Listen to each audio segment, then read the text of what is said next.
కలుగ చేసేదను. యోబు 36:26. ఈ వాగ్దానము మనందరి కుటుంబంలో నెరవేరాలని ప్రార్థిద్దాం.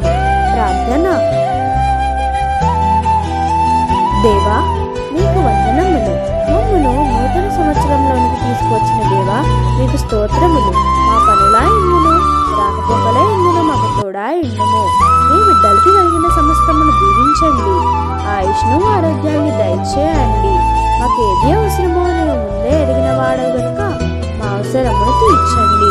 మమ్మను ఈ సంవత్సరం అంతా వెలిగించి రక్షించే వరకు కాపాడి రక్షించమని యేసు నామమున ప్రార్థిస్తున్నాం తండ్రి. ఆమేన్. మరణాత.